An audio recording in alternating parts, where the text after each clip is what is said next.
Hello, everybody. We're going to be getting Darren up here. There he is. A little on the crooked side. Darren. Hello. Hello.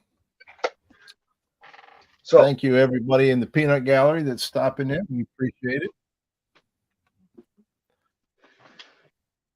I can't see any of the chatters. That's the only. So, if you go to the top right where it says comments. Oh, I'm on my phone. Oh, okay. Well, I'll put the comments up. We got Bat Masterson's here. Ivan's here. Victor. P-Town Music. Uwe. So I married a record collector. Right on. Let's see. We got Johnny L's here. Nick's here. Loki's here. Did I say Ivan? Yep. Anyways, we got almost cut my hair. Holy shit! No, it's still here. Let's see if this so we're going to talk about some comedy albums today. Yeah, and I'm trying to set this up in front of my comedy section because what got you started in your interest in buying comedy records? It was mostly because I had a crappy childhood. Okay. Instead of falling back on all music or all sports or all this or that, I was listening to the comedy shows on Sunday night on the radio and making cassettes and stuff like that off of those. And that just pretty well kept me thinking that, if I'm listening to this crazy shit, it's not as crazy as the world. Yeah, my dog is barking. People are walking their dogs outside. Hang on a minute. I'm going to mute it.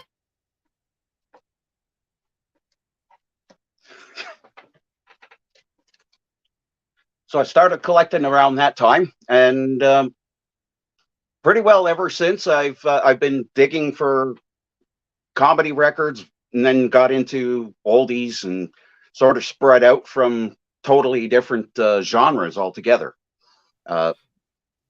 Just got into all different kinds of genres of music because in the late 80s, I started collecting 8-tracks and boom, go right from there. But comedy for me was just something to make me feel better. And I could actually, Angela. feel the world was as crazy as it is. Let me see here. I got to see if I can give. Hi, Angela. Yeah, let's see. There we go. I think that'll work. There. Yeah, I think the first comedy record I can remember buying was Bill Cosby, probably 1966, maybe. That sounds about right. Yeah. I think his first come out like around just a couple of years before that, and it's sort of a weird little thing that happened when Cosby was convicted. The shelf that I had with all his albums on it, the level with his stuff in it just collapsed. Literally collapsed. It literally collapsed the day that he was convicted. Wow. So I went, okay, there's a sign. I'm taking them all out. Yeah. And so my Cosby records are pretty well gone, except for a few that I used to raise the tone arm on my turntable so that I can actually play offset. I still have my Bill Cosby records, and in the same way, I still have my Ted Nugent records. You know what I mean? I do try to separate it. That's true. There's not too many that I would actually throw out as far as records. I had to junk a whole bunch of them because I'm purging, but the comedy records, I got into all the different old radio shows, from the 40s and all that. And pretty well I was grabbing anything that I had heard on the old Dr. Demento show. And on Yeah. Sunday nights, a lot of the radio stations would have their own comedy shows. You know, get on. So, excuse me, we have a question for you. Sure. Darren, do you think comedy is more lowbrow when it's digital as opposed to all analog? Are Robert Ludwig masterings funnier? I That's guess from that Roger. depends on what he was feeling when he was mixing I don't them, think right? I've ever had Roger give it. Well, no, he made one straight comment, and then I had to figure out why it wasn't humorous, and then I figured out that I don't think it was supposed to be humorous. I like that though. It's good. Yeah, I actually got exposed to some of the comedy earlier on because my parents didn't realize that comedians would actually make musical records too, and they kind of mistook Rodney Dangerfield as just being musical because they totally forgot about him being on the Tonight Show all those years. Well, he So, did Rappin' Rodney. and that's when I Or got no, the first album. Rappin' Rodney.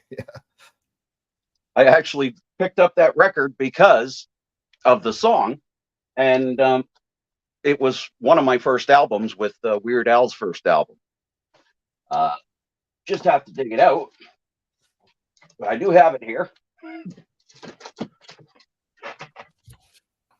been a little while. Oh yeah, and the one that I think Jose said was mastered by Bernie Grunman was No Respect, but Rappin' Rodney Let's is see here. Yeah, that's there my you go. comedy album, and I got that when I was like maybe 10 years old. 9, I'm sorry. So at I'm 9 looking years for a old, I was already specific album, but you keep going because I'm looking for a specific record that I wanted to show. Well, because of that, I actually got into so many of the, some of the raunchier comics of the time. Yeah, yeah. I could distinguish between, what's funny and what's, just bullshit and a lot of swearing and stuff. But a lot of the bad themes that they're saying bad now, I understand. Just like you said with a lot of those like offensive artists and stuff like that, I kind of keep that because there is historical value to it. I saw that you had an autographed one. I've got a few of them. One of my favorites. I'll just get my autographed ones out of the way while you're looking. Sure. This one is called The Sex Life of the Primate by Shelley Berman, but it's actually signed on the back by Norm Crosby to somebody named Don. He was the opener that night? I don't know. And then, of course, I love the Smothers Brothers. Oh, yes. Let's see here. Rest in peace, Tommy. Yeah. Purple Onion, that's their first one. And you know what? It doesn't get old. I still love listening to it. Joe Joe Piscopo Piscopo doing his Frank Sinatra. This is actually signed to Gary Crow, who was a disc jockey on a radio station in Seattle. I ended up getting quite a few records out of Gary Crow's collection. Fire Sign Theater, signed by the band. I love these guys. The thing with Fire Sign Theater, though, is you've really got to pay attention. You know what I mean? You got to pay attention. It's a lot of listening. Because every time you listen to it, you'll hear something new. Especially with them, because they're so multi-layered, if you want to call it. And I guess taking acid didn't hurt either at the time.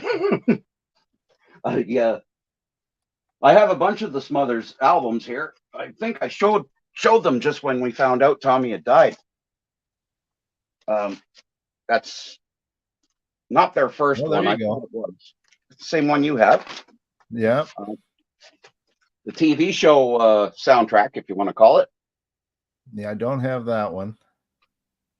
Their most famous line, "Mom always liked you best." Yeah.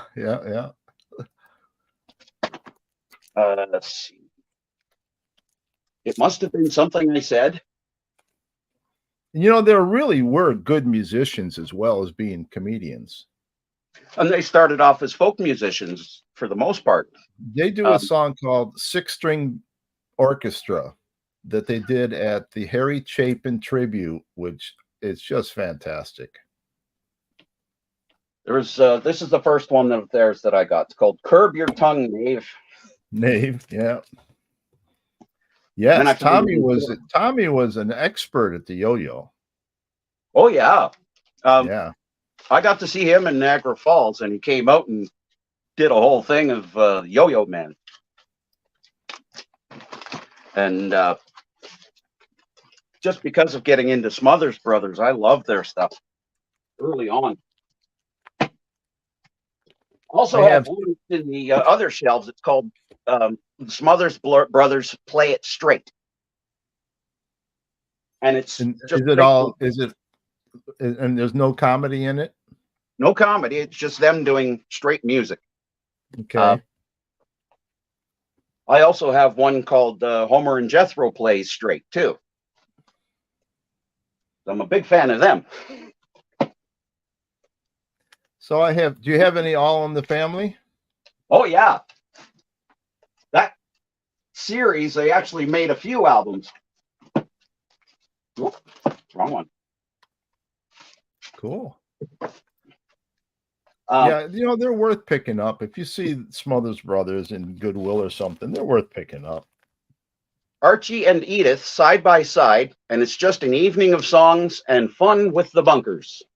Oh, that's good. I've never seen that one. This one came out 1973 on RCA. And the one that everyone's familiar with is this pink cover on Atlantic. Mm-hmm. I have that one. I'll show that in a minute. But this one is slightly different because it's it's actually an American original. I thought I had the Canadian one. That's my mistake. But I do have a rarer one, All in the Family second album.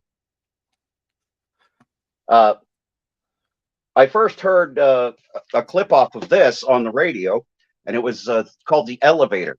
It's where this woman, Puerto Rican woman, is about to give birth in an elevator, and the elevator gets stuck. Okay. Yes. Yeah. The Elevator, track 4, side 2. Now I have that, and I have it signed by Gene Stapleton. Oh wow!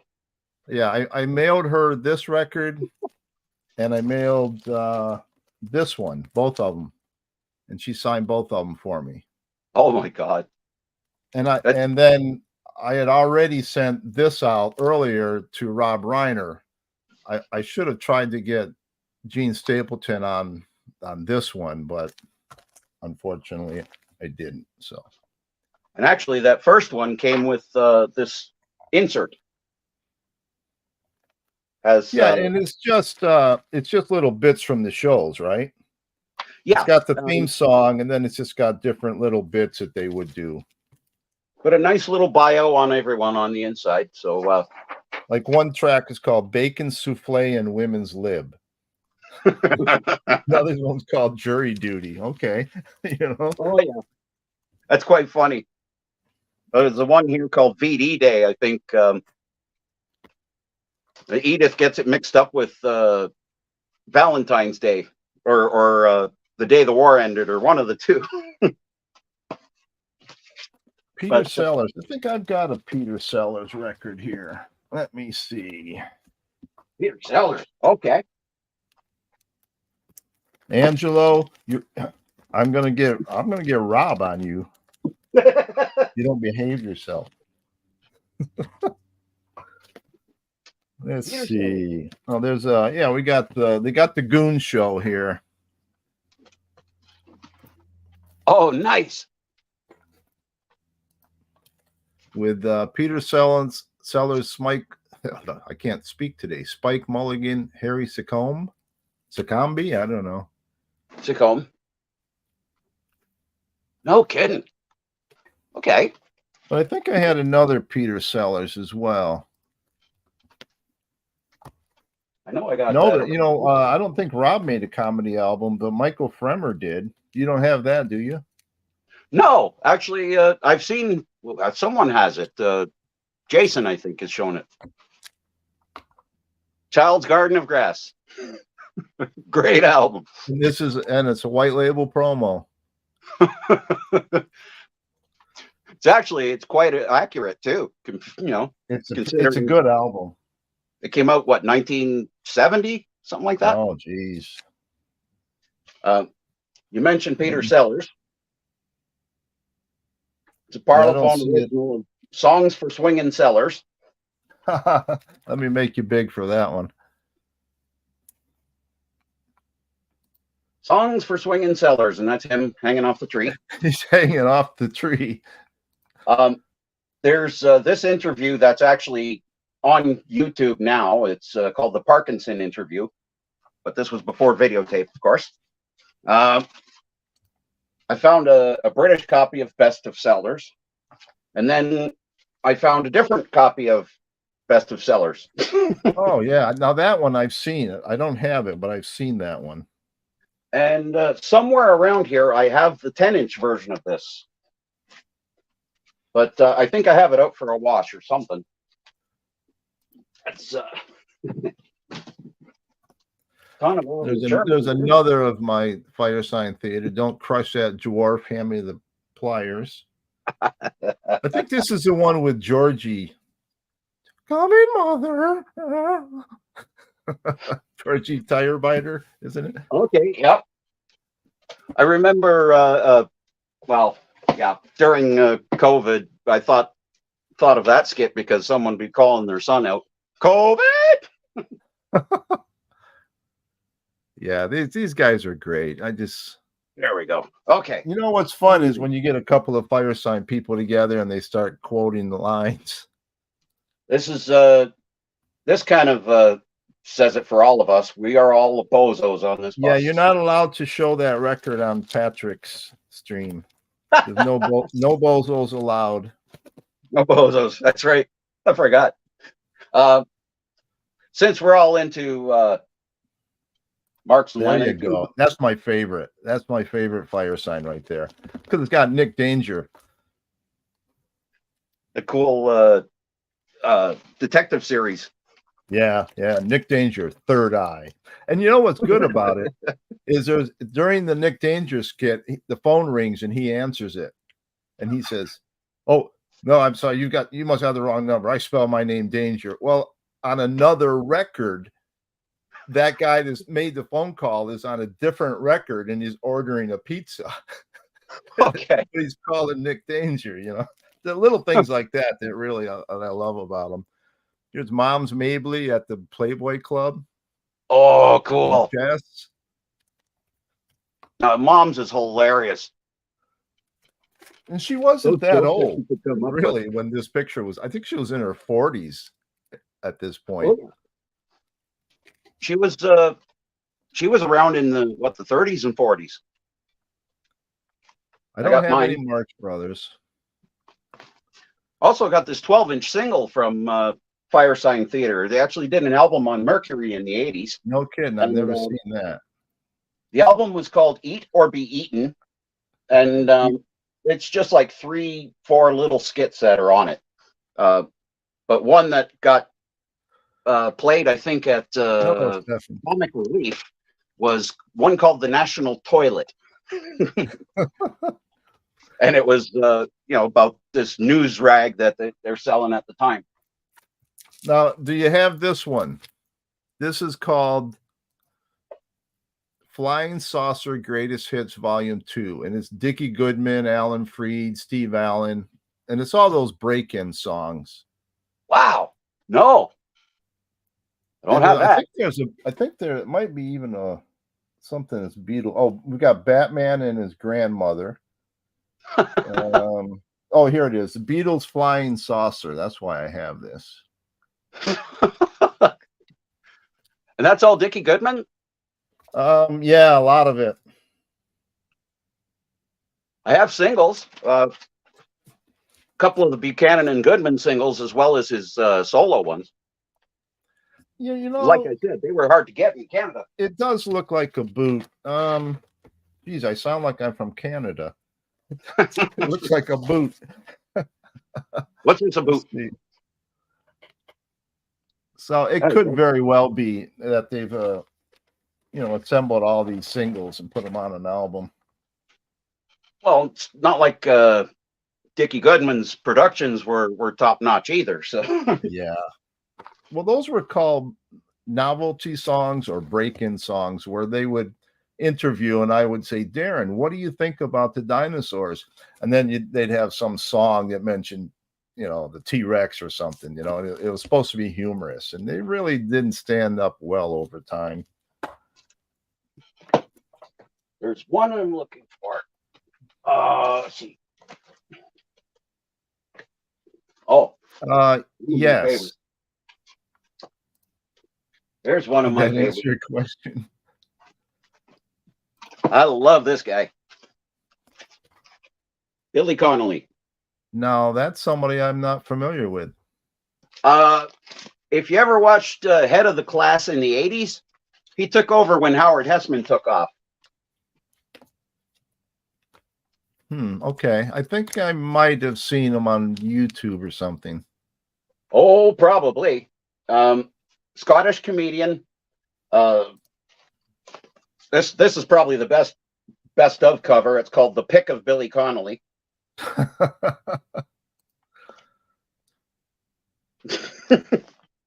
But yeah, he's a legend in Scotland. So I've been picking up these as much as I can in the last while. There's actually a music video off of this album because he did a parody of In the Navy called In the Brownies. And I have the 45 of that, the British one. So, of course, put that away. Is it as funny as your music, Angelo? Rusty Warren. I don't have any Rusty Warren. Knockers Up is the one you see all the time. These are real quick. These are some of my other Bill Cosby's. Okay, that's his first album. Got one for next time you see Mazzy. This is actually a bunch of people from SCTV.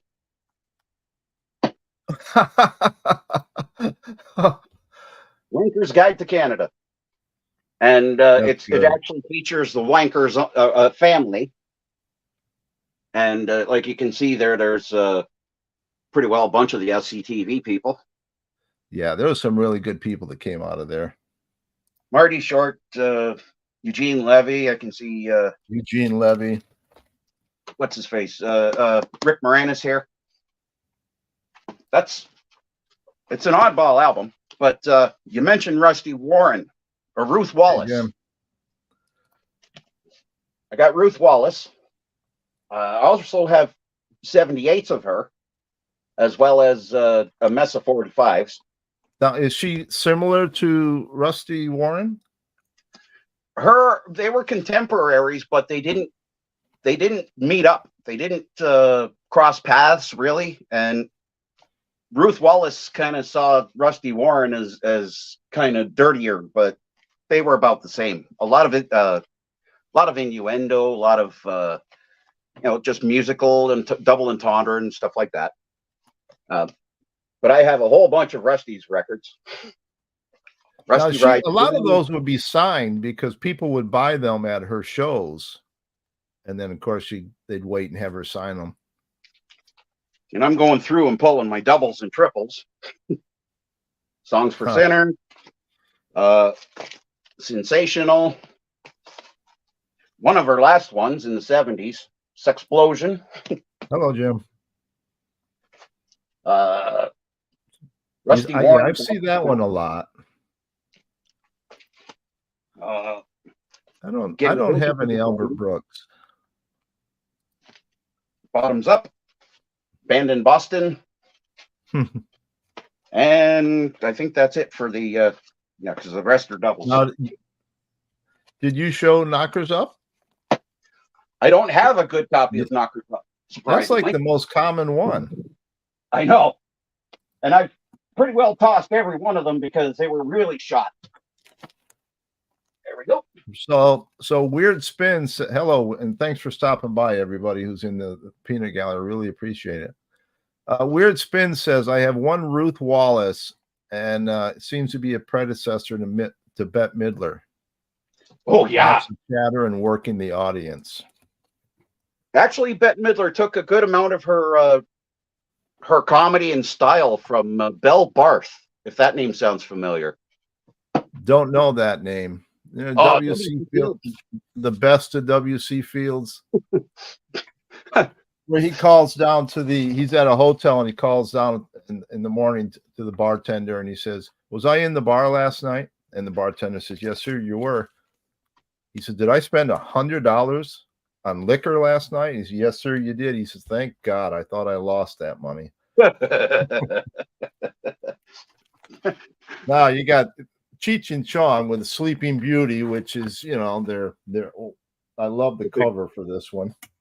It's got the tongue on the inside, doesn't it? Let's see. Yeah. Right. Right. That's good. When I was a kid, I was in high school when Cheech and Chong came out, and I'll tell you, I was quoting Cheech and Chong everywhere. I was driving people crazy. I love their stuff. And then I've got this one for them, which was a Record Store Day release. Oh, that's Up in Smoke, and I think it has a Spanish verse on it too. Yeah, Up in Smoke, and the B-side has the additional Spanish verse. That's hard to get. And then, of course, everybody wants to know, does it have the paper? And yes, it has the paper. Anybody that says, oh, yeah, I wrote a joint out of that paper and smoked it, I don't believe them. Here's a little fact about the picture that's on there. Because I have it too. This is the paper. And you see this picture of them kind of leaning up on each other. Right. On the 8-track version, the back cover has this picture and all the track listing over top of it.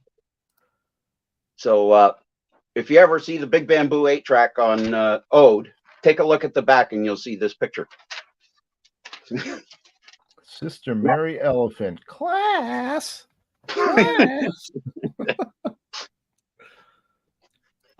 Who cut your hair? Let's make a dope deal. I'm going to take door number 2. Oh, it's Sergeant Standanka. Oh, no, I'll take the Reds, man. No, too late. You took door number 2. It's Officer O'Malley of the FBI. You're busted.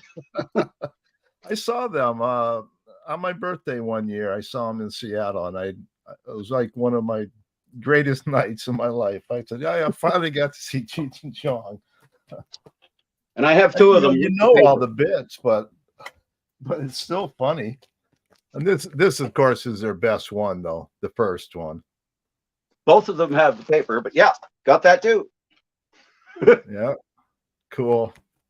This is where you heard Dave. Tommy Chong started out in a band in Vancouver, BC. Yep. Yeah. They were signed to Motown and they recorded a whole album, but it didn't come out until not too long ago.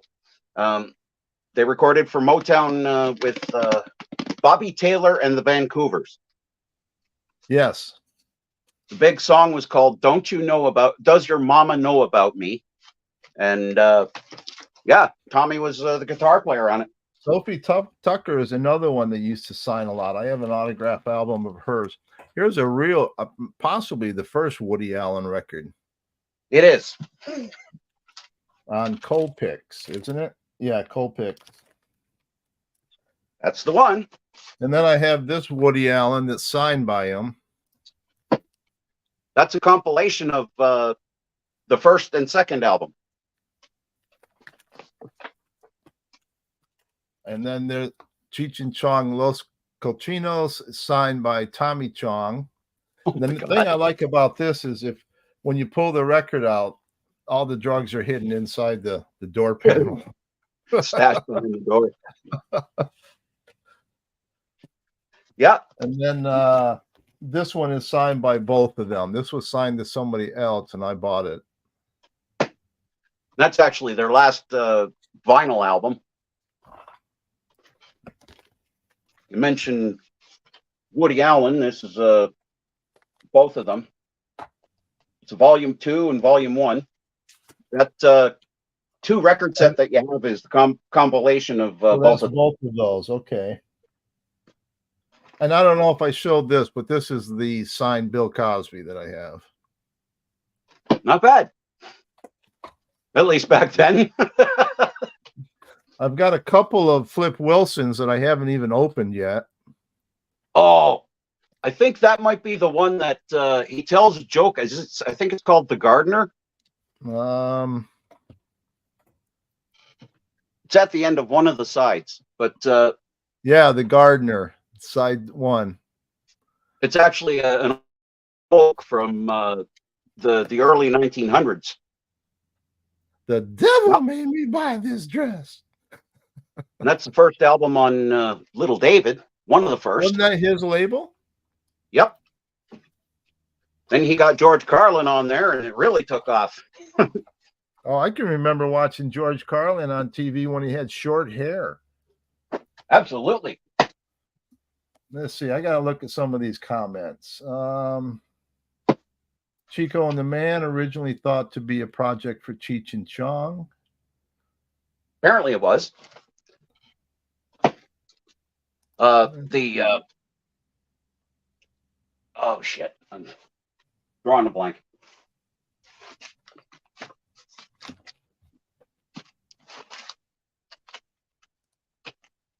Now, of course, it doesn't have. I don't have any Godfrey Cambridge. I should though, because I've had them in the past. This is actually a Pickwick reissue of his first album from 1967. It's called Takeoffs and Put-Ons.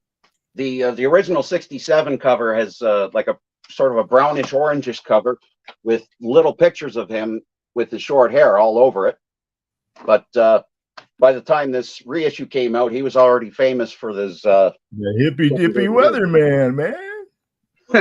Al Sleet. And tonight's weather is going to be increasing darkness, followed by lightness.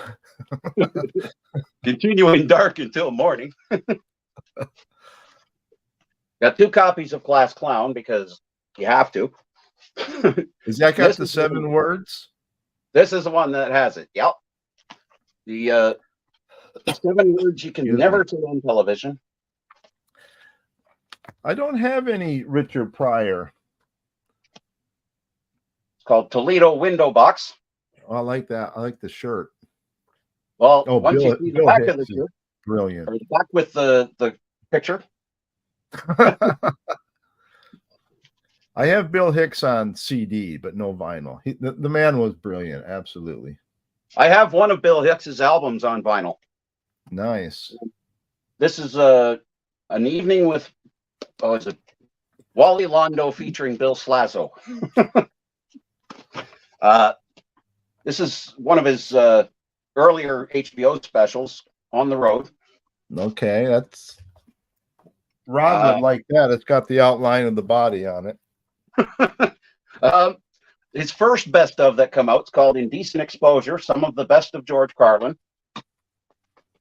A Place for My Stuff from 1981, I think. This here George Carlin collection, that's another compilation. I've never seen that one. I've had PDQ Bach before, but it didn't. I didn't care for it.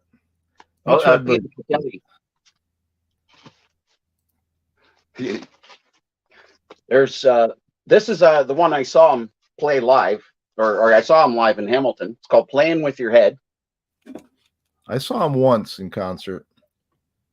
And nice thing of this one, at least, it's a stamped promo. You can't really tell, but I think you can see it. No, I'm just pulling records all over the place here. I'll show you just a couple of 7-inch that I've got. Okay. And that's a promo. And then Santa Claus and his old lady. Oh, you got that. Which is on, red vinyl, green. Oh, wow. That was And just then, plain red vinyl when it first came out. And then here's a song that I love. I don't know if anybody out there has heard this. It's Guy Marks, "Loving You Has Made Me Bananas." You've got, it's just a crazy song. Oh, your red scarf matches your eyes. You close your cover before striking. Your father had the ship fitter blues. Loving you has made me bananas. And it goes on. It's a crazy song. There's one, Carlin, that didn't come out on CD originally, but it came out on Record Store Day, 2016, I think, 2017. Oh, yeah, I've never seen that one. This is when he was angrier, but from 1992. And it's actually not a bad album. It's cut kind of quiet, but that's fun. So would it be funnier if it was all analog?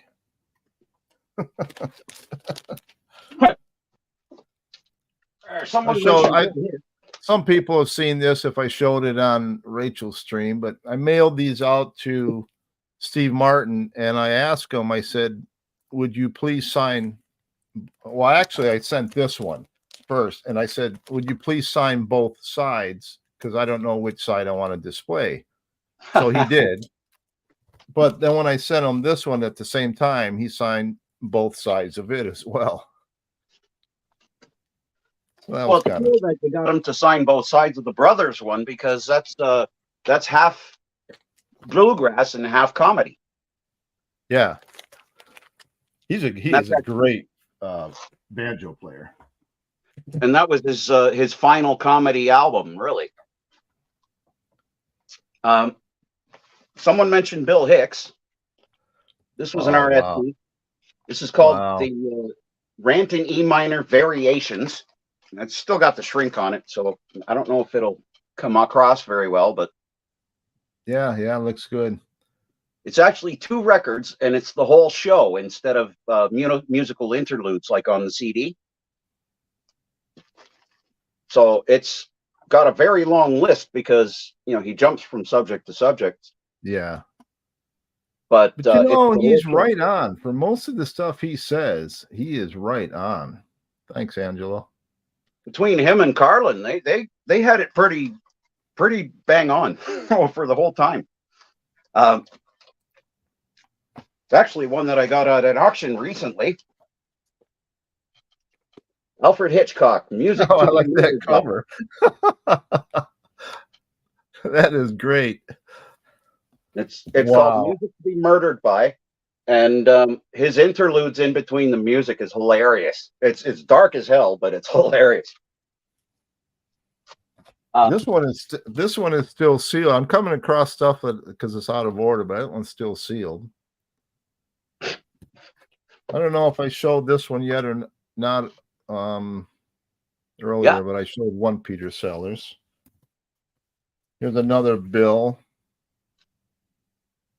That's one I didn't have. He did Little Old Man, that musical album. It was a good album. I mean, that song, I really like that song. Of course, Alan Sherman's Hello Mudda, Hello Fada. Oh, and his version of the 12 Days of Christmas is just hilarious. That's that Rhino comp? Yeah. See, Rhino wasn't available in Canada up until the CD era. And a lot of that stuff I didn't know had been reissued on CD. I just thought they were brand new reissues.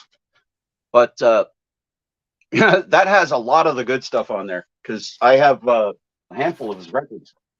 Now, do you have an original of this one? I do, but it's in half and half shape. Yeah, this is a Rhino reissue. The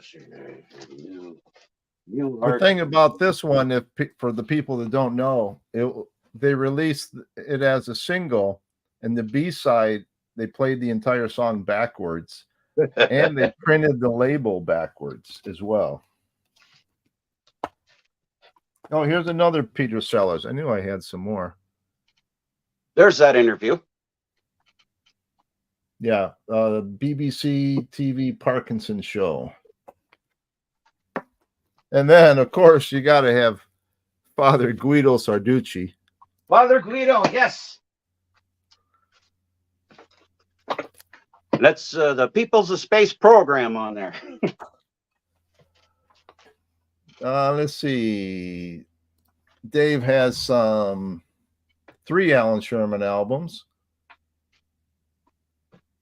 Nobody's showed you. Have you got any Bobcat Goldthwait? I had a cassette years ago, and it's one of the ones that I've sent people lists, like in lists to look for in the States, because that's where I got it.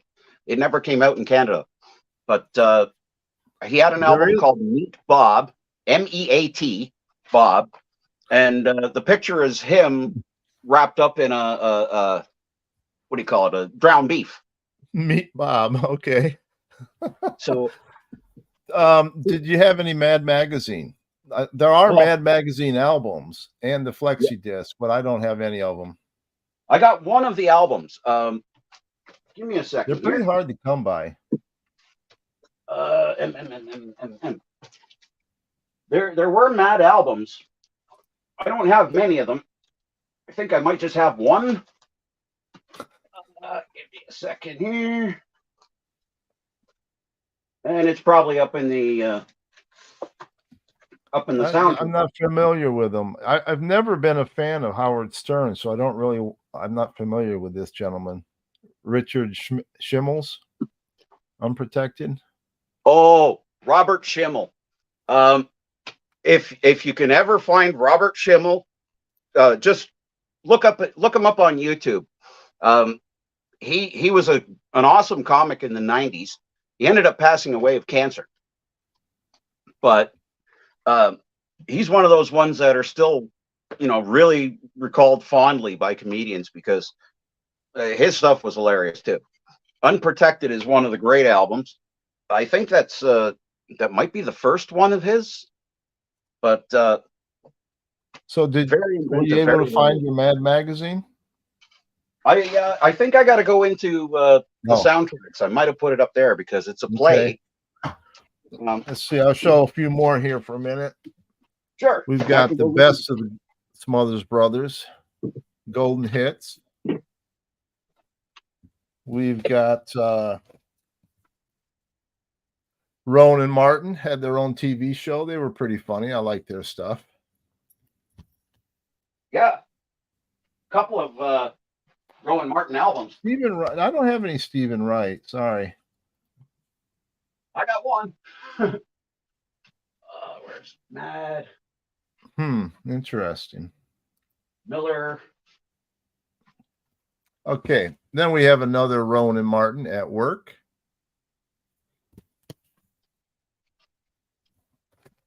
And then Hal Roach, The Best of Irish Humor. I'm sure Angela's familiar with this gentleman.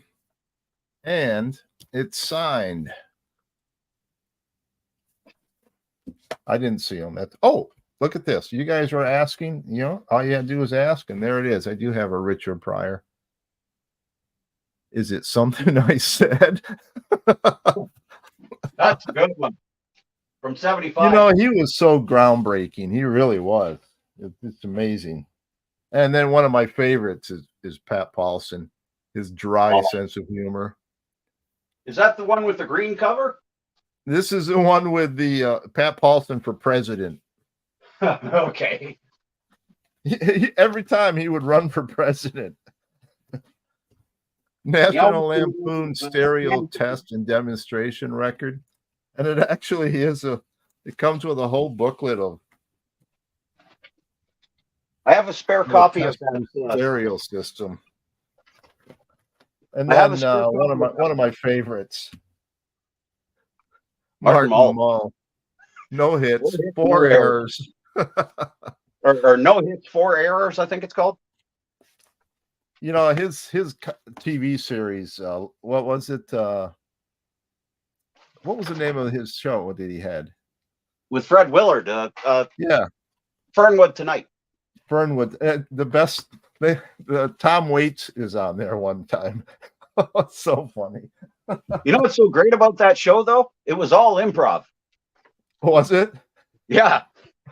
Like, The look on their faces when Tom Waits starts to sing. well, The voice piano has been drinking. was it? He writes the music of angels and sings them with the voice of Beelzebub. That's what I love about comedy. You know, I love to laugh. I have the separate albums, but usually you just see this around. Oh, let me make you big on that. What is that? The Incomplete. Oh, okay. Carl Reiner and Mel Brooks.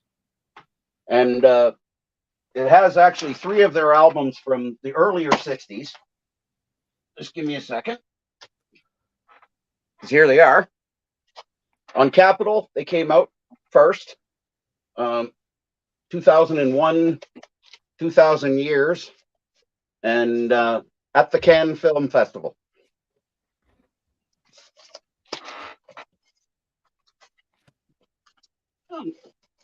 Like I was saying, I found these long before the internet, so and they were very hard to get in Canada at the time. Where am I going? So here's another of my Fire Sign Theater.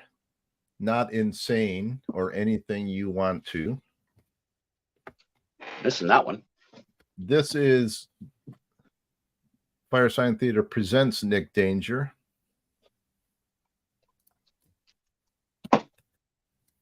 The Case of the Missing Shoe.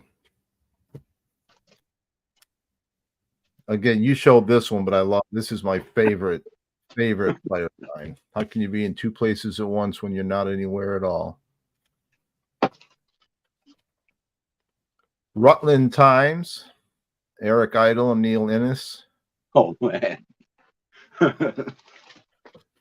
This is a more recent Fire Sign Theater. This is from their radio show. They had a whole radio series, and this is a double album.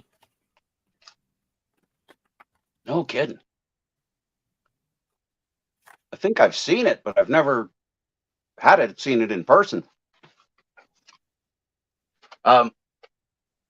I also love some of the musical stuff, and I know that you play acoustic, so you're into guitar, right? Yeah. Homer and Jethro. A couple of my favorites. Actually, Homer was the smaller guy. Jethro's the mandolin player. Now, pick that one up that you just picked up, that Homer and Jethro. Which one? No, the first one you showed. That's Jack Davis artwork. Yeah, and look at this cover. Spike Jones. Mike. For 1959, that sounds incredible. This is a later issue, but yeah, it's really good to have this one. The cover is similar to the one you had of that you showed. Well, Jack Davis did a whole bunch of them, but he ended up doing Johnny Cash albums. He for Von Meter. He did. Oh, you Back name when it. I had my record store, there was a guy that would come in about once a month, and he collected anything with a Jack Davis cover, and it was amazing how many covers that guy did. That's another one, I think. Yeah, there you go. Songs my mother never sang. That's a cheap one you usually find. Another cheap one you usually find. This one's harder to get. Yeah, I've never seen that. There's nothing like an old hippie.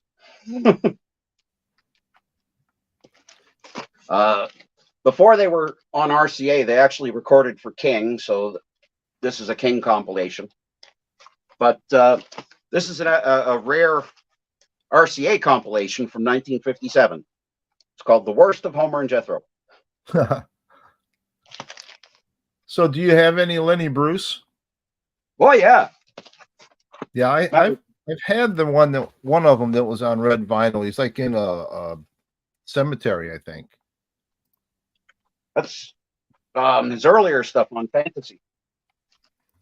Here we go.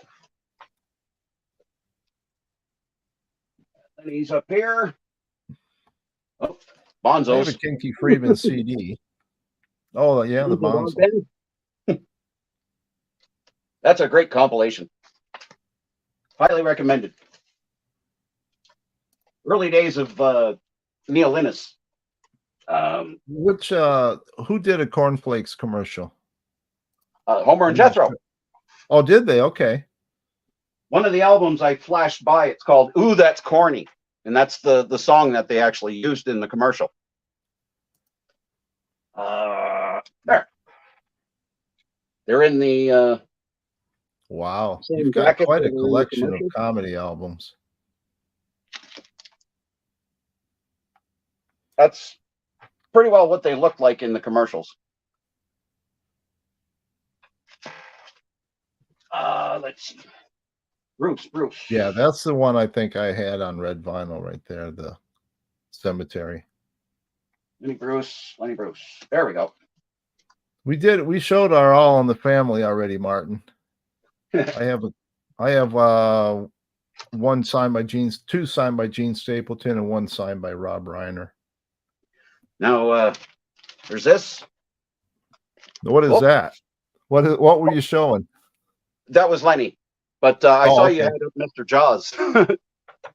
This is such a bad record. Oh yeah. I mean, you can't I can't even get all the way through it. But it's got flying saucers, Superfly meets Shaft. That's on that same album. Huh. Well, you'd asked about Lenny Bruce. This is a Berkeley concert. Produced by Frank Zappa. Really? Yeah. Actually, he put it out on his Bizarre label. I don't know if you can. I think the logo's up. I see it. I've never seen that album. And oh, it's a promo. Is it a white label? No, it's Canadian. The thing that it is with Zappa's labels, Bizarre or Straight, didn't come out in Canada. It just got defaulted to Reprise Records. Nice though. It's a good one to have. Do you have Jose Jimenez? Yes, I do. First so astronaut. Married a Record Collector is asking.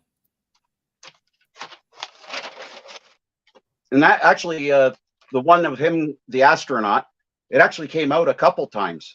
It was originally titled, I think, Jose Jimenez at the Hungry Eye. And then it came out as The Astronaut. And I think it came out as a 45 too. I think so, yeah. I'm just putting the Lenny back in. We have not showed any Red Fox. Again, you got to wash your ass. That'll take a second. I have triples of that, and I'm trying to find out which one's the best. Cat Handcuffs. And then my last one that I'll show is Tom Lehrer. Oh, the original album reissue. Yeah, it's a reissue. So what would you say is your rarest comedy album? I've never really thought of that because I'm kind of lost with the with what's been released. You know, like I fell so far behind. This whole collection is like Swiss cheese because there's a lot of good stuff in here, but then there's a lot of holes, a lot of stuff I'm missing, a lot of stuff I just don't know exists. So that's why I'm trying to get connected with people about comedy. Well, the rule for me on comedy records is I've got to get them cheap, like $1 or $2, or I don't buy them. Which is understandable. Yeah. For the most part, you will find a lot of them in the dollar items. And that's what's so frustrating to me, is that I could probably go over to any store just across the border and come back with an armload of records that I'd never knew existed. Now, do you do that? Do you often go to across the border for records? I haven't had a passport since 9/11 happened. Pretty well just 9/11 killed me going to the States.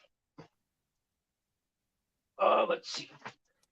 I have Tom Lehrer here. Now, this has got to be a quote, but I'm not familiar with the quote. So who is quoting this? What is this line from? I speak Hebrew because Jewish people speak Hebrew. Oh, wait a second. I think I might have just had that record in my hand. The puppet, Velvel. Never seen. Let me make you big for that. The Jewish puppet. Huh. Man, you've got quite a collection. This guy, the guy that performs them, he used to go to, different synagogues just to perform comedy because it was Jewish humor. So apparently Goldmine has a comedy album price guide. I didn't even know. But I will be looking for that. Got a lot of Tom Lehrer. Yeah. Okay. Evening with Tom Lehrer. One of the famous ones. That was the year that was. Mm-hmm. You see that one quite a bit. Pretty well his last album. And mono copies. But also, like a comedy album. What difference does it make if it's in stereo or mono, really? This is definitely mono. Unless it's multiple people going back and forth. This one here is the same as the first one you showed, but this is the original 1952. Okay. Okay, I see. The difference. And the 10-inch. Oh, so that's from a Jose Jimenez bit.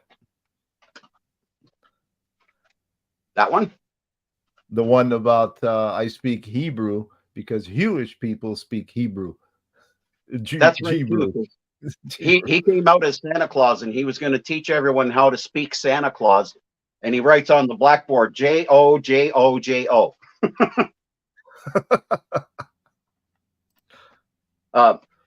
This is the 10-inch. First one that come out, kind of harder to get nowadays. I've loved Tom Lehrer since pretty well public. Poisoning pigeons in the park, huh? Yes. One of the first songs I tried to learn on guitar. Now, Steve Allen was one talented person, really. He could do it all. Songwriter, comedian, piano player. Yeah. I've actually been watching a lot of the old game shows where he appeared. Like I've Got a Secret, and he actually hosted that for a while. Quite a funny guy, like just off the cuff that he used to do. There we go. Oh, and I forgot one Tom Lehrer one. They did a play called Tomfoolery, and this is the British soundtrack or cast album. Sorry. Okay. Yeah, I've never seen that one either. I don't know what happened to the Mad one I have, but it's also a cast album. They did a Broadway show.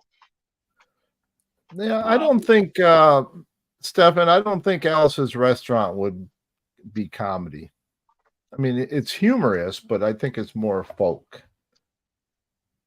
I think I might have heard it on like one of the comedy shows back in the 80s, so just because it does have a lot of humor to it. Now, do you have one called My Plumber Doesn't Make House Calls? Like no, Callie and Taylor. I've heard of it. Yeah, I've seen it. No. That's because I've been a big fan of the Doctor for quite a long time. It's actually you can buy like his radio shows on vinyl. Yep. promo That's copies how of they them. were sent Yeah. out to stations. Some of them are 3 and 4 record sets. Oh yeah. Mine Eddie didn't have a Lauren. cover, so I gave them covers. I'm not familiar with Eddie Lawrence. Oh, the old philosopher. He's you might remember the one recording of his. He came on, you hear the sad music. Hey there, cousin. Has your daughter run away with a convict? Blah blah blah. Is this what's bothering you, cousin? Well, lift up your spirits and fly, fly. A lot of his humor is quite dark. I love it. I think that sounds familiar. I think I might have heard it at some point. Right here. One or two. Do you have any Mr. Magoo records? No, damn. I'd love to. I have a couple of Jim Backus 45s, though. The one that's a big hit called Delicious, but he also did a Christmas one where Santa needs to get out in the world really fast, so he hires a kid that builds a hot rod sled. There's Eddie Lawrence. Well, you got quite the. You should be up here showing us some of your records. You're welcome to join us. Side-splitting personality of Eddie Lawrence. And the old philosopher. What about Andy Griffith? Base or football, that's what it was, or something like that. I got that one album. I love Sam Kinison. Oh, geez, yes. Just as I get to his albums here.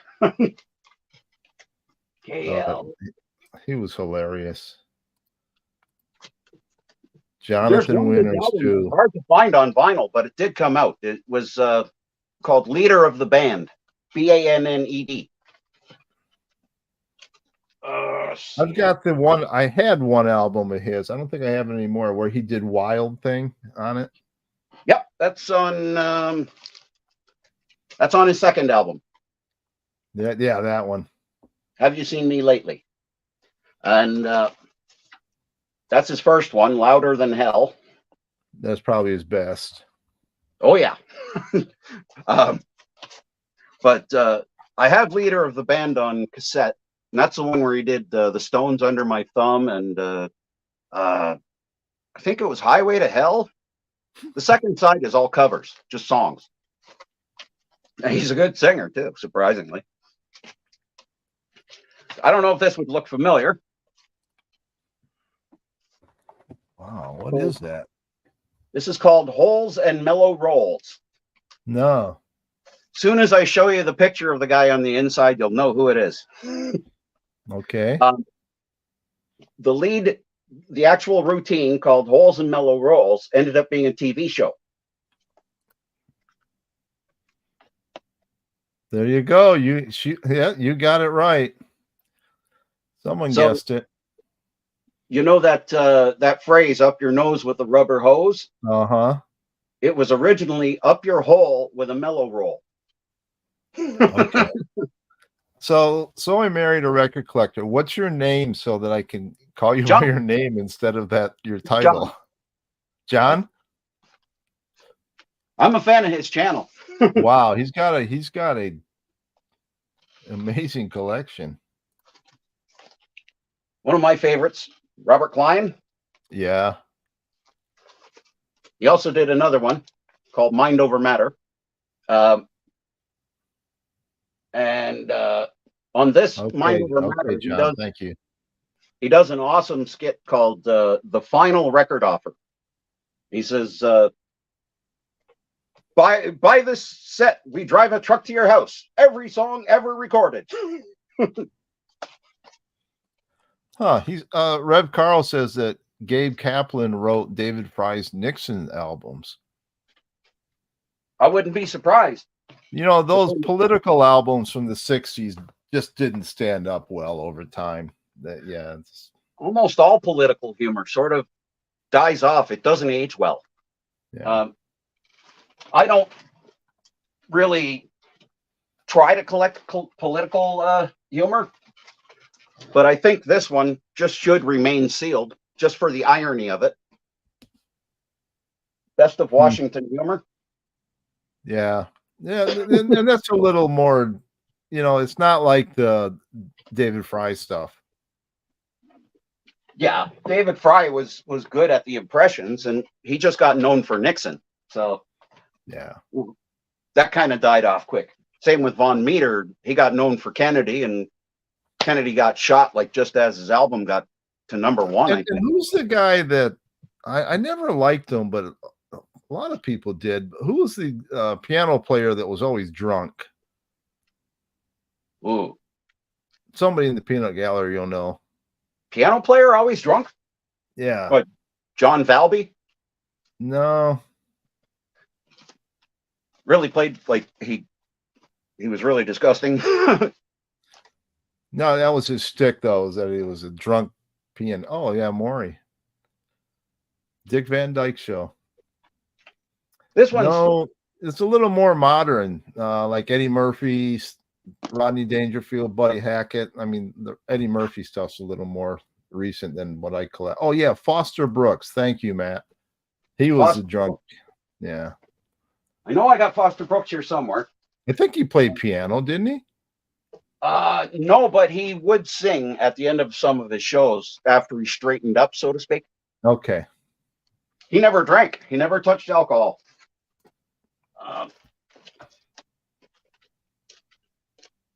Excuse me.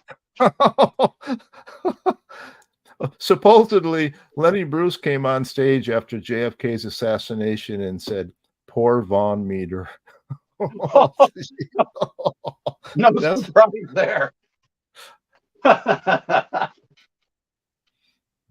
John Biner was good. That's somebody that nobody ever mentions.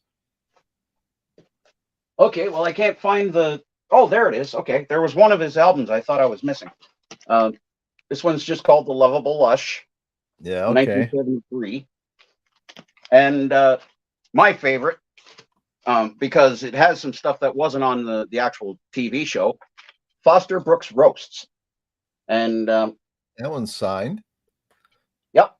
Cool. It was like a toonie at the flea market.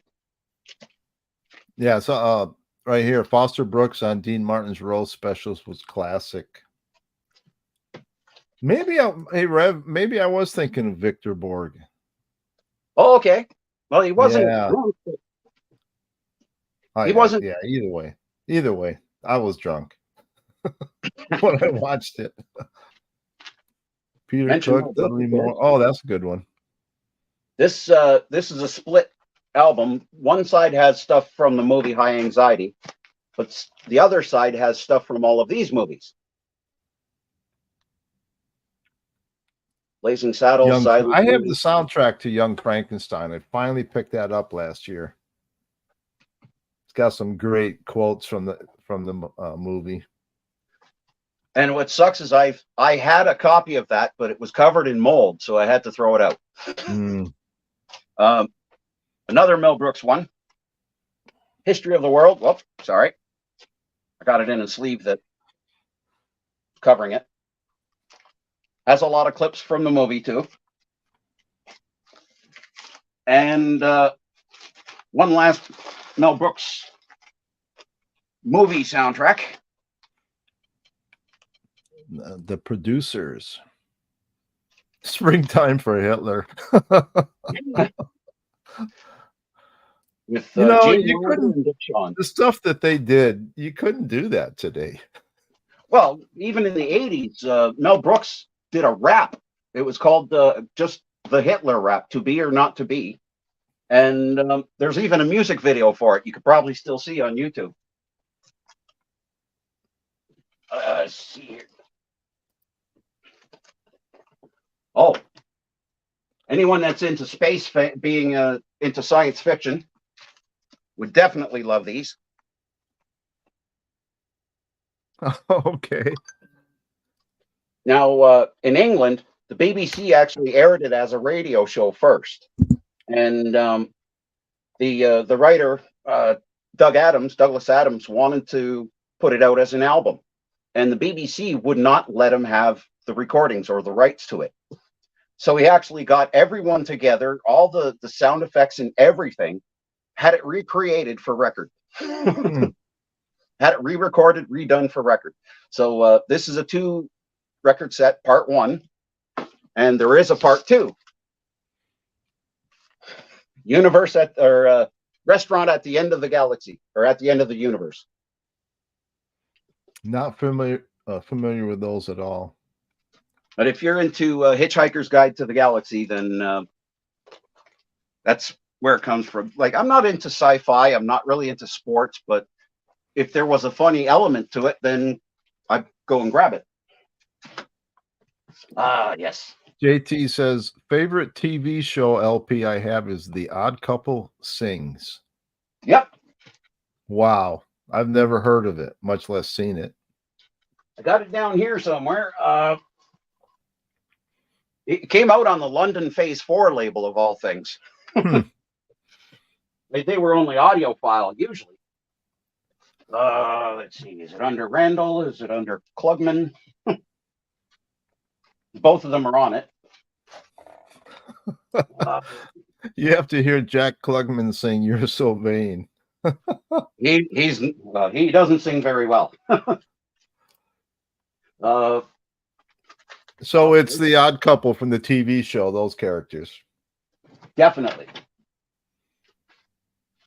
Yeah, and he's making fun of his the way that Felix dresses and all that, Gotta love Bob Newhart. Oh yeah. This is actually my dad's record. His telephone calls were so funny. Just his half conversations were Even so his cool. TV series was really good. That's true. Daryl, and Daryl. Kind of like Darren, and Darren.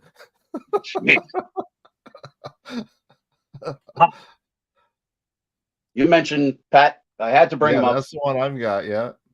Well, he did another one, and it's actually just more of a straight comedy album, like stand-up.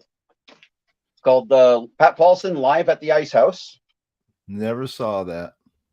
And even though I don't have it in this one, it came with an insert called the Finger Shadows Guide, how to do finger shadows. Okay. And he does a little routine on there. He talks about it, but he mentions about losing the election. He says, well,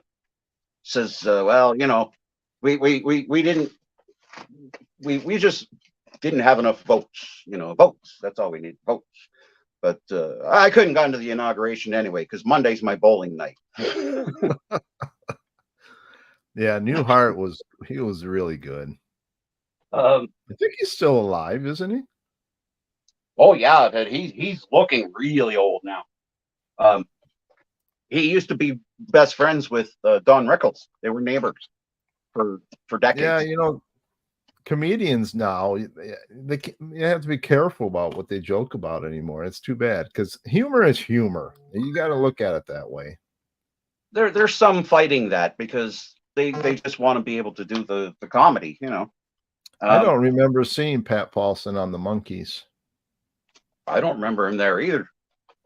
But Prokofiev, this is actually a 378 set doing Peter and the Wolf, but it's Basil Rathbone that narrates it.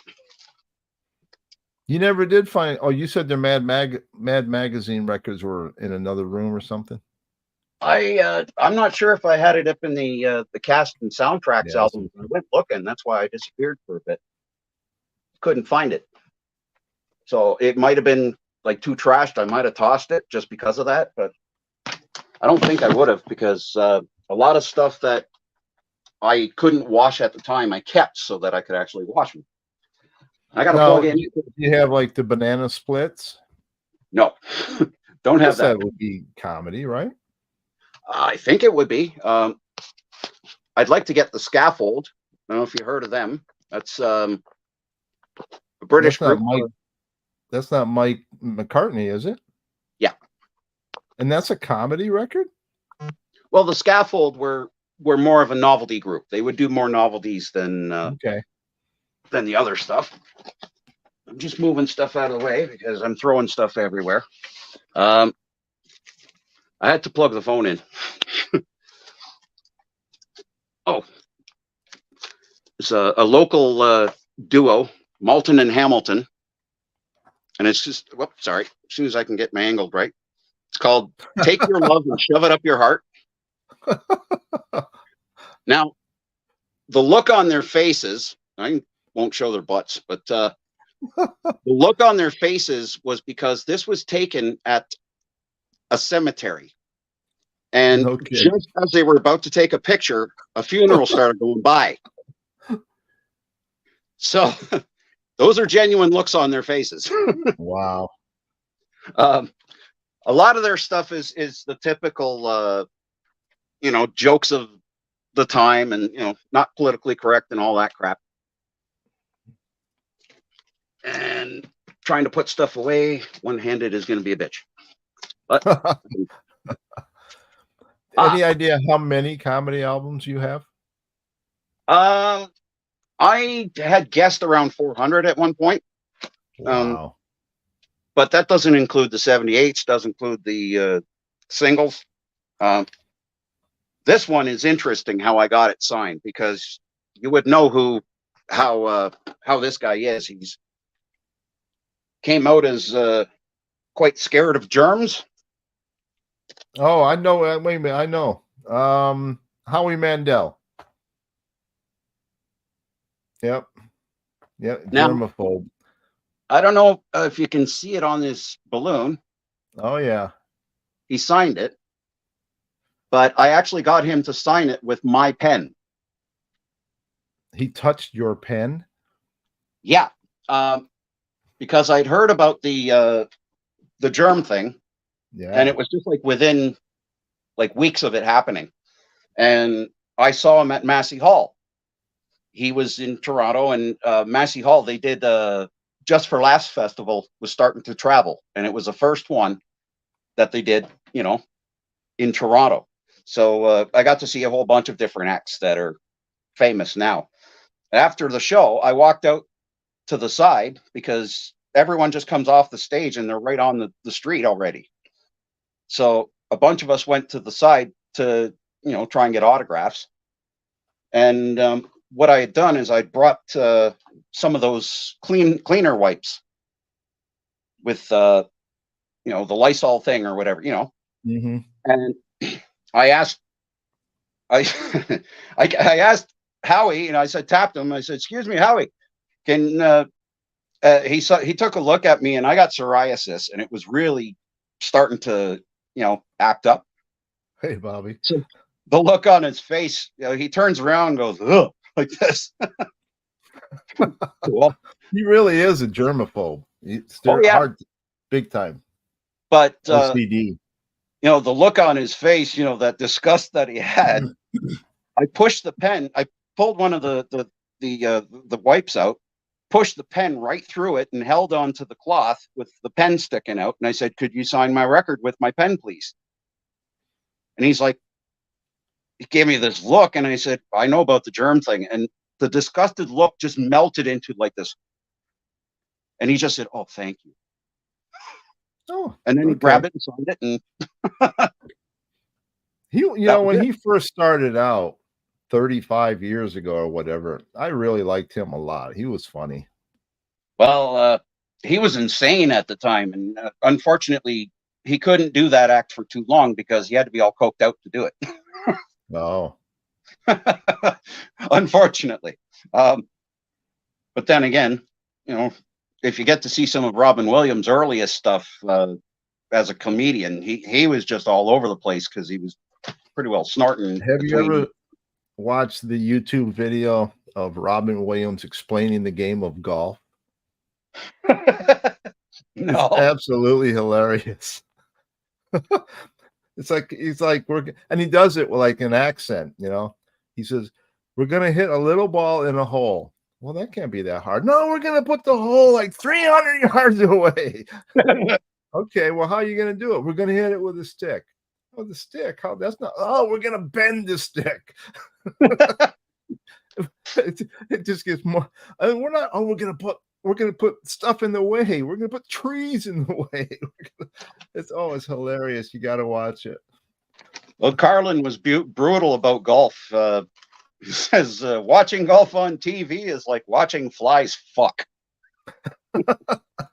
First, you hit a ball with a crooked stick, then you walk after it, and then you hit it again. Yeah. I think pick up the ball, asshole. And you're gonna do it one time. No, we're gonna do it 18 times.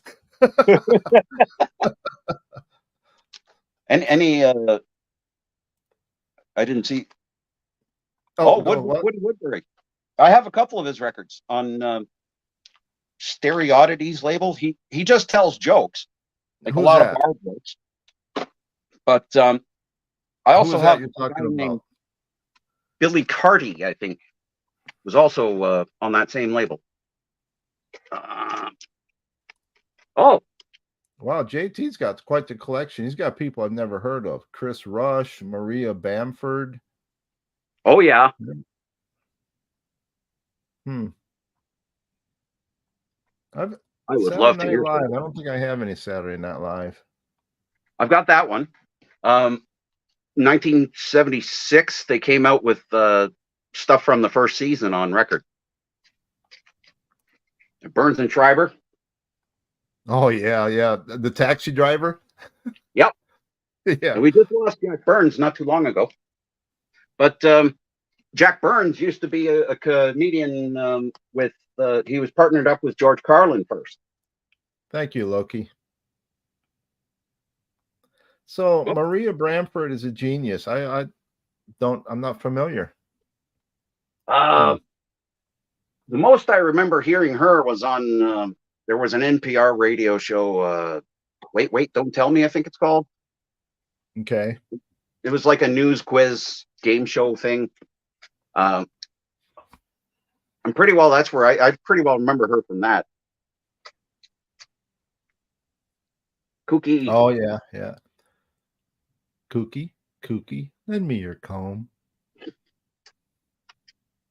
I'd love to see if there was any George Burns comedy albums, but I got that one where he sings.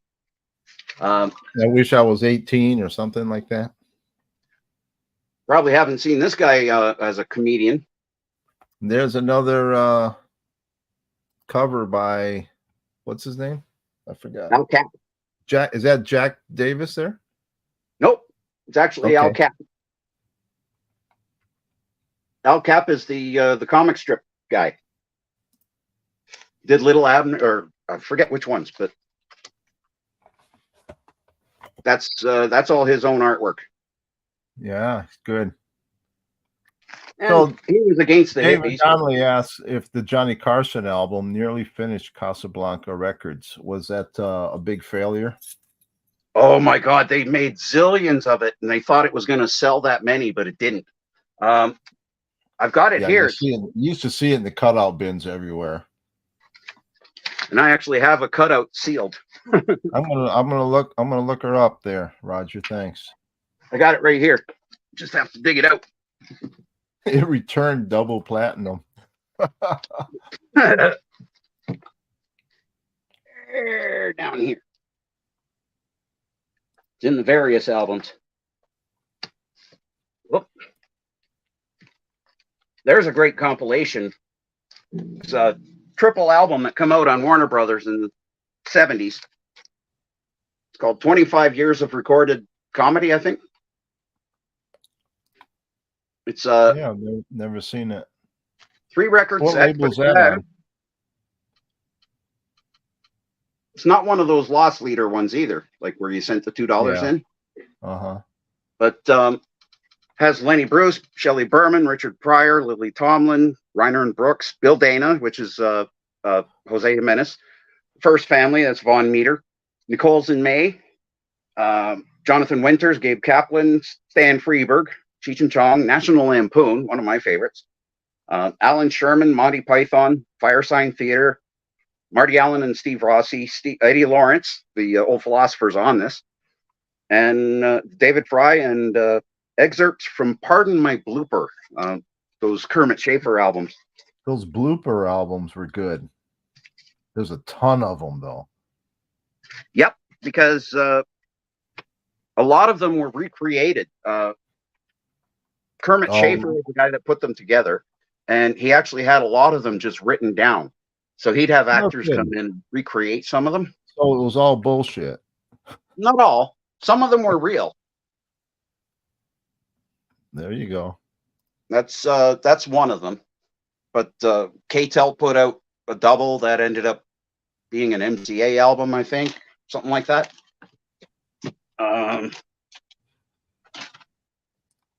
One I have doubles of that I'm just trying to figure out which one's better is 2013, Reiner and Brooks.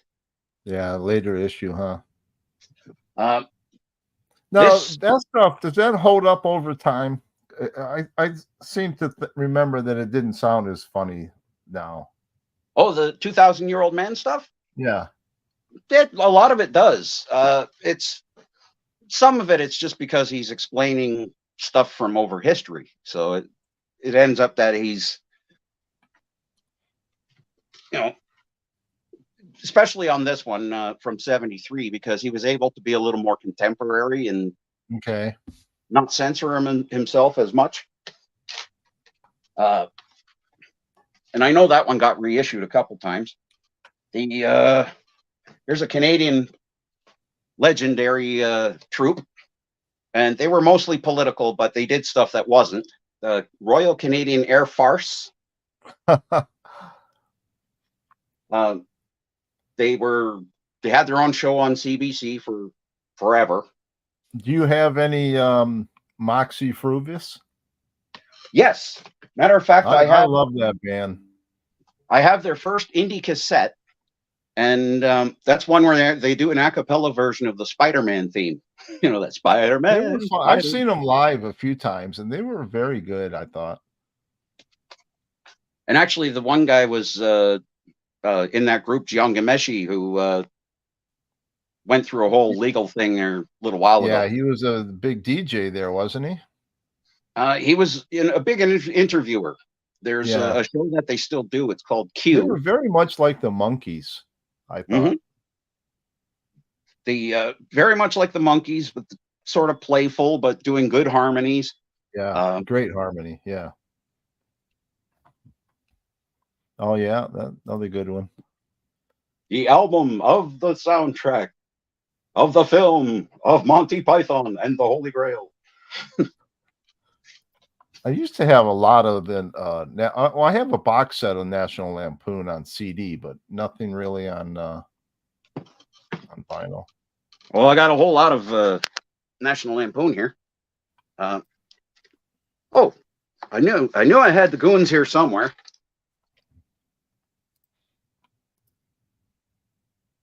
See, that's not politically correct anymore, is it? Ooh.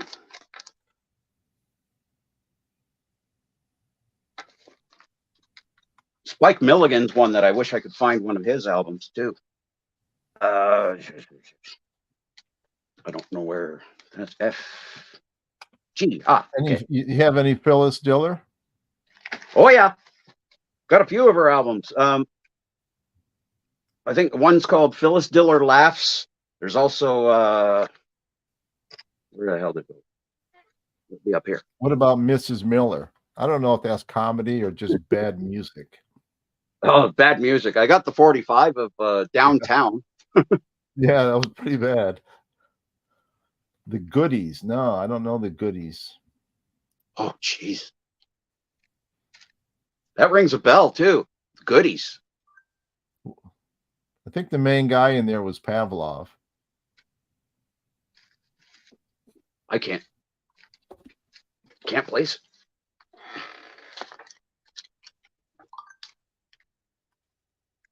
I'm a big fan of Jimmy. Never do. Never. Ha-cha-cha-cha. This one's from 1952. Jimmy Durante in person. Jimmy the Red-Nosed Comedian. This one from 1951. Wow. This one has a lot of radio stuff from back in the day, and it's quite dated, but it has its funny moments. Massive fan of the Schnozola, as we called him. There's a dude, if you remember him. Who is that? Charlie Parkinson? No. From Hee Haw. Yeah, he'd come on and... Oh, yeah. Okay. His real name was Don Heron. He was from Canada, so that's why you could find his albums here. Let's see. Carlin's there, got all that stuff. I haven't even gone through like the lower half for quite a long time. Oh, he was on the Man from Uncle. I love that TV show. I was a huge Man from Uncle fan. I got where are we here? Oh, this woman, you wouldn't know her from her name, or maybe even from this album at all, but Mae Questel. No. Mrs. Portnoy's report, I think, was the thing that came out, and it was all about sex and this and that. Well, that's because there was a book called Portnoy's Complaint. That's the one. Okay. Well, she did this album as sort of an answer because if you see what she's doing,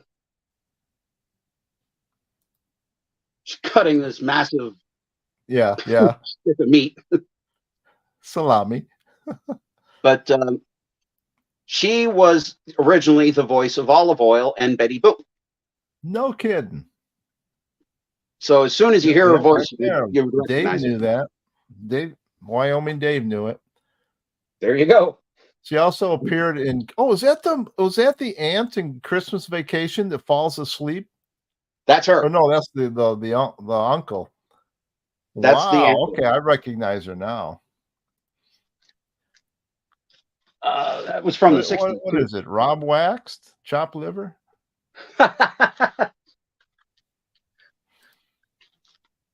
Okay. Aunt Bethany, that's right. I didn't People know want to see these. Richard Pryor. Is it something I said? I'd actually bought this one sealed. Original sealed, 1975. This one here, 2 album set. And I can't remember. No, this one isn't. This one's a promo. Live on Sunset Strip. Oh, that's just his show, isn't it? Yeah, okay. I think that was one of his first movies. I don't see this one too often anymore. No, but I used to see I've seen it a few times. One that I can't Bicentennial. I have the other one, that N-word's crazy, around here somewhere. A lot of stuff that's still out and around in the apartment because I'm going through this massive reorganization and purge. You see, I'm purging a bunch of CDs at the moment. I'm putting it all together to do record shows throughout Ontario.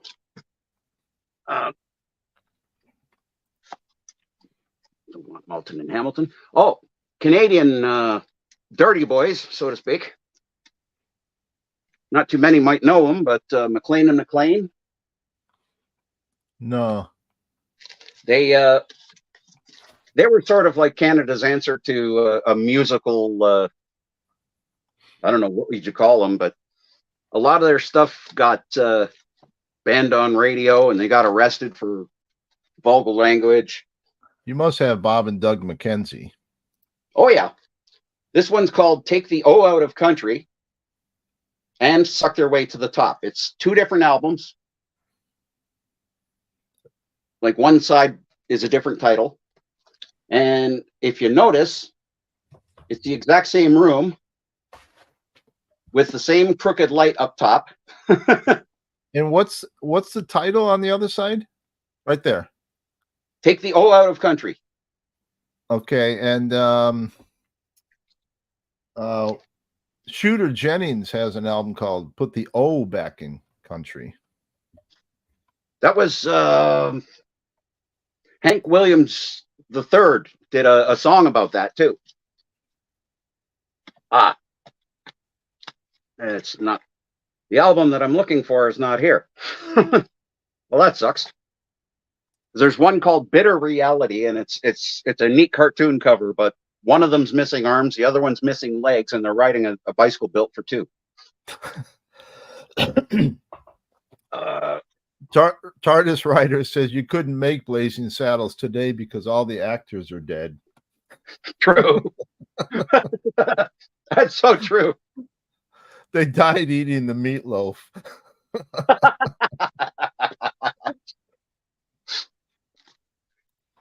Well, I got a couple of Dick Gregory albums here too. There you go. But there's the one you were asking about. Took me a minute to find it. Oh, okay. Yeah. Football. That's what it was, or something like that. What it was football. That came out as a single too, surprisingly. Now, Dick Gregory was pretty large, wasn't he? And then he lost a whole lot of weight, and then he got real political. Oh, yeah. That's why he gave up comedy, because he got more into activism for African Americans. And here's one of the, actually, this is the only new one that I've bought pretty well in recent years, because I didn't know that companies were pressing comedy again.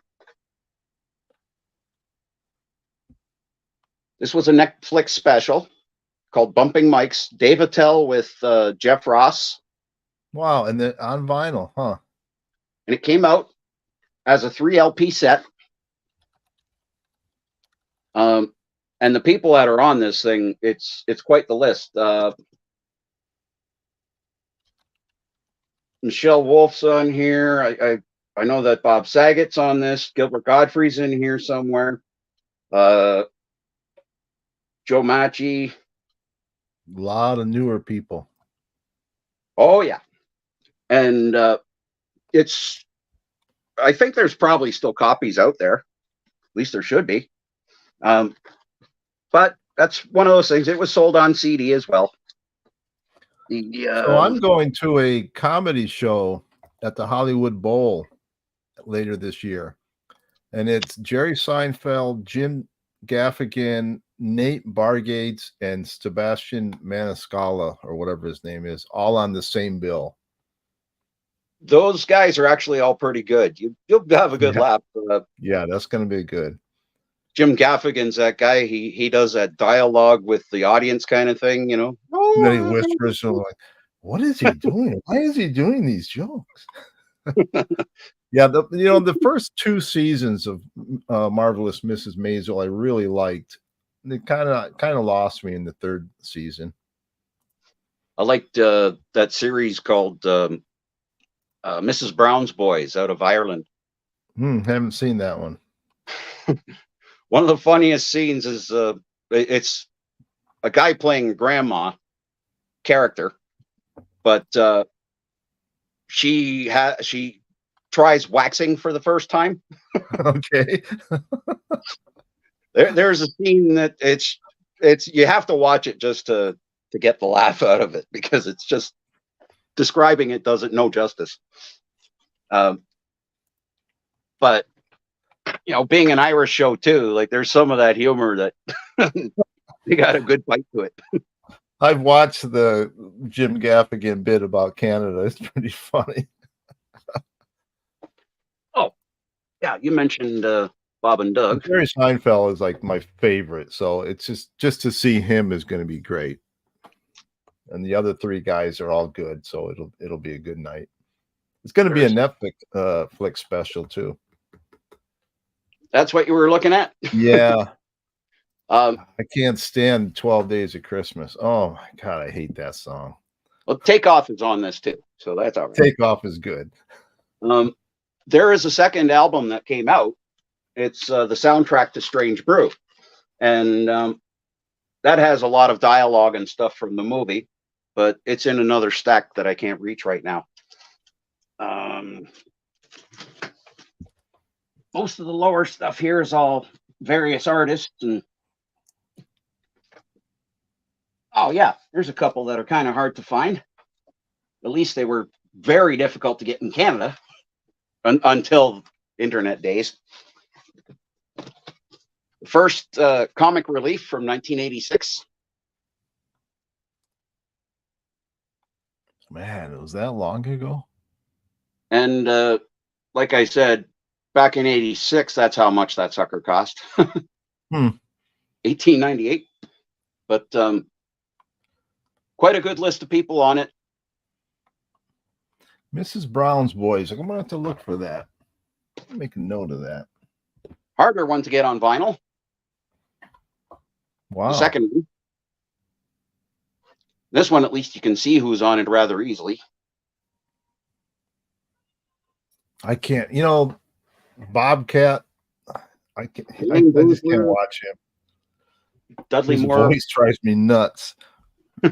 Well, thankfully, he's given up that screechy thing that he used to do. Louis Anderson's Carrot Top. I was never a Carrot Top fan either.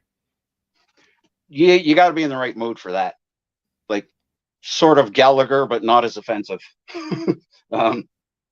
This one has Paul Reiser, Roseanne, Paul Rodriguez, Stephen Wright's on here, Richard Lewis, Marsha Warfield, and Robin Williams.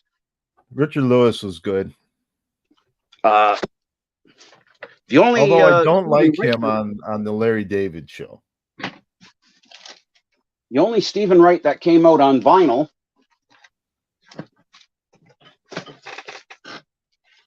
called I Have a Pony. I like his bits where he says, I got a job working at the fire hydrant factory, but there's nowhere to park.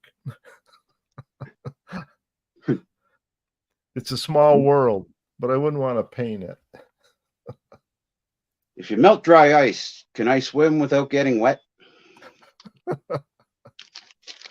That's from one of the shows I got to see him. I got to see him a couple times. Oh, lucky you. A couple of Canadian musicians, comedy musicians. They had a big hit on Dr. Demento's show called Polka Dot Undies. And this is actually their second album, Bowser in Blue. Now, is that Bowser from Sha-Na-Na? Nope, that's the guy on the in the red there. That's George Bowser and Ricky Blue. So they had a few hits back in the day. One track off of this got some airplay called Rappin' Rambo. But their first album, just self-titled, is the one that has Polka Dot Undies. You'd know it if you hear it, kind of thing. The guy's imitating Bob Dylan, and every time he gets to the second coupling of a rhyme, he actually switches to something else. So you think he's actually going to say something really horrible. The lyrics go, was it? Well, I went for a drive in my pickup truck. I picked up my girl because I wanted to show her my gloves because she had on her mitts. She blushed brightly when she showed me her perfume that she buys whenever Avon calls. So I took off my pants and I showed her my polka dot undies. Okay. Well, actually, let's do this about another 5 minutes and then we'll wrap it up here. Sounds good to me. Giving me hints. What can I go with next? Because I can go anywhere here. What about Benny Hill? I don't think you can do Benny Hill on records. It's That was actually what was the song? Yakety Sax by Boots Randolph. Yeah. FGH here. I have a Benny Hill album. Where to go, Hicks? And Mr. Bean. Mr. Bean is hilarious. Rowan Atkinson actually made an album too. No Bean character on there, but he does a couple of good things on it. It's called Words and Music. Words and Music. So what's he do? Just do a stand-up bit, or? Actually, he used to do a lot of songs on the show, and a lot of these songs were actually, all of them were in the show somewhere. Side 2 has words, and that's stuff from the show, like from actually from the show. This album came out in England in 1972. It didn't have Fat-Eyed Fal or that last one that's on side 1. I can't remember the name of it there. The dustbins of your mind. Okay. Sorry. But in 1981, it was issued for the first time in North America, and this is it. So it's actually one of those Green Capital reissue labels, but yeah, it's the first issue. And Dave, give me that thing with the Pipkins. That was a guy by the name of Tony Burrows, and he did the lead vocals like on 6 or 7 different bands, and some of his songs were in the top 40 by 3 different bands all at the same time. Check out Tony Burrows. There was a Tony Burrows record from 1952 called "There's a New Sound," and it was really stupid about the sound of worms. It's Tony Burrows. The Bill Hicks one.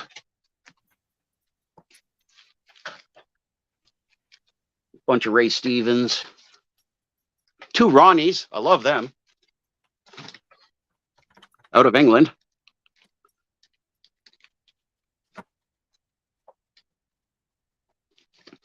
There we go. Get them out.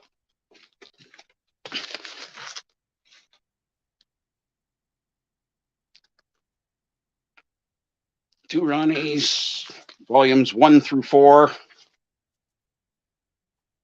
The Complete Rook is on one of these. It's quite a funny thing. 2 copies. Whoop. I was looking for a Tony Burrows CD, but I can't locate it.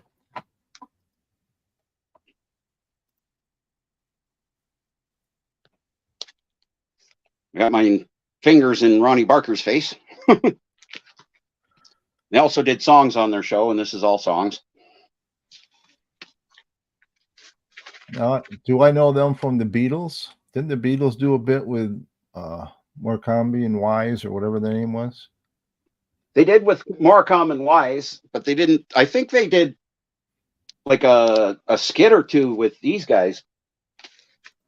They had their own show forever, and Ronnie Barker was quite amazing with his writing. He wrote most of their stuff. A lot of really interesting wordplay. I love that type of stuff too. Yeah, bongo. Hello, bongo. That's the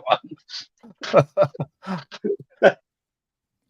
Okay, well, let's say good night to everybody. And Darren, I want to thank you for doing this. It was a lot of fun. Well, thank you for putting it together and doing this.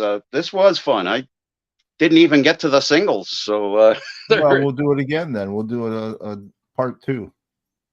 This is awesome. Thank you. And JT, if you want to join us and show some of yours, you're welcome to do so. I would absolutely love to see what else he has, because in their videos, they've shown some pretty good stuff already. No, I love the feedback. So thanks for showing up. And thank you, everybody that watched this. I didn't know what people were going to think of comedy records, but hey, it's vinyl, right? I don't. Okay, you got anything you want to add before we say goodnight? I'm just thankful everyone stopped by and, added a little bit more and made me jump at my records again. I love it. And then you're going to be doing what later tonight? Oh, there's an oldie show that I listen to. It's Johnny G. All he does is he plays doo-wop and soul 45s, but all OGs from back in the day. Okay. He's got thousands. Thanks, everybody. And then on that note, we'll say good night. We'll see you next time. Thanks, Aaron. Thanks. Bye.